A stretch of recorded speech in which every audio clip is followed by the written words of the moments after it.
Grisly scene, partial remains of woman found near Winnipeg apartment. Police suspect more victims. Winnipeg police say they've made an arrest after partial human remains were found near an Edison Avenue apartment earlier this week, and investigators warn there could be more victims. At a press conference Thursday, police spokesperson Constant Rob Carver identified the victim as 24-year-old Rebecca Contois.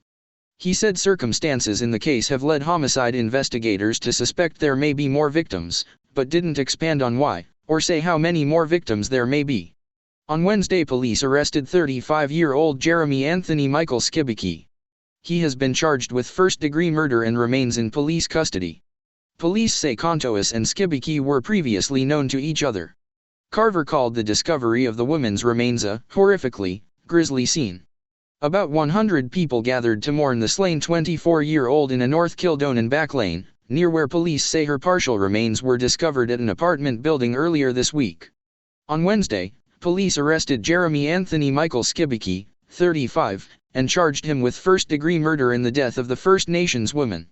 Police didn't say where they believe she was killed, but described where her remains were discovered as a horrifically grisly scene. At a news conference Thursday, Winnipeg Police Service spokesperson Constant Rob Carver said the woman and her alleged killer knew each other, but would not give further details. Some at the vigil lit candles and put down flowers, while others held signs covered with pictures of the woman's smiling face. A group of friends and family formed a circle shielding the victim's mother, who wore a black face mask and dark sunglasses with her hood pulled up. Some lit candles or put down flowers, while others formed a circle shielding Contois' mother at the vigil. Some lit candles or put down flowers, while others formed a circle shielding Contois' mother at the vigil. Daryl Contois, who's not directly related to the slain woman, said he had helped look for her twice before when she'd gone missing. But this time, he didn't find her. "We were gonna come out, but it was too late," he said, remembering the friendly but soft-spoken woman he last saw sometime this past winter. "She always had a heart for everything, you know, and it's said that she got messed up with the wrong people." He said the young woman, who had a daughter, was a band member of Crane River First Nation and grew up in Winnipeg.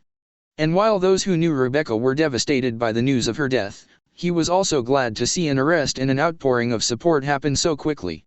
"I'm very proud to see this community come together and show the family support that they need," he said.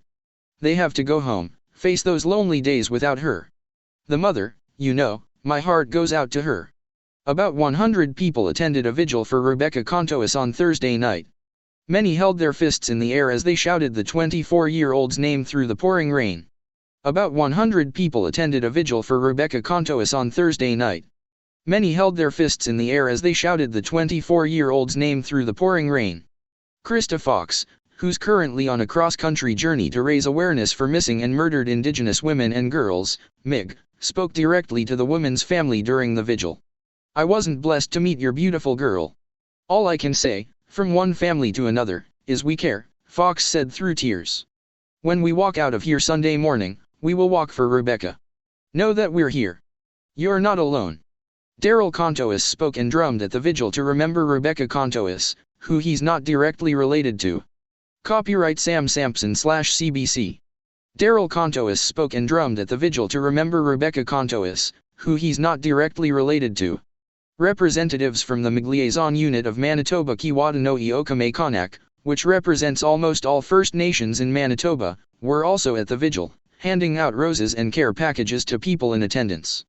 The investigation into the woman's death continues. Carver said on Thursday police believe there may be more victims involved. Investigators have now set up a search of what the police spokesperson described as a potential scene at the Brady Road landfill, just south of Winnipeg's Perimeter Highway. Earlier this week, a forensic team looked through garbage bins behind the Marjoy apartments on Edison Avenue, between Henderson Highway and Arby Bay. Skibicki, who remains in custody, was arrested at his nearby home, police said.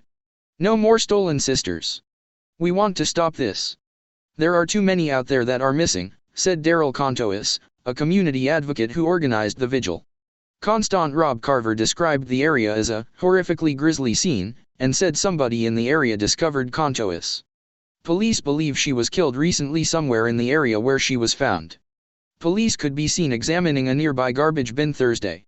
Officers said the circumstances of the discovery are ultimately what led investigators to start searching the Brady Road landfill.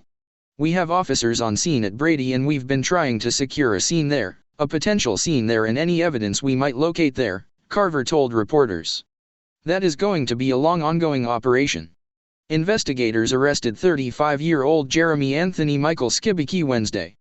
He has been charged with first-degree murder and has been detained in custody. The charge has not been proven in court. Carver said police have executed a search warrant at Skibicki's residence, which is located in the area. He said police have identified another potential scene at the Brady Road landfill, and officers are investigating in the area. He added,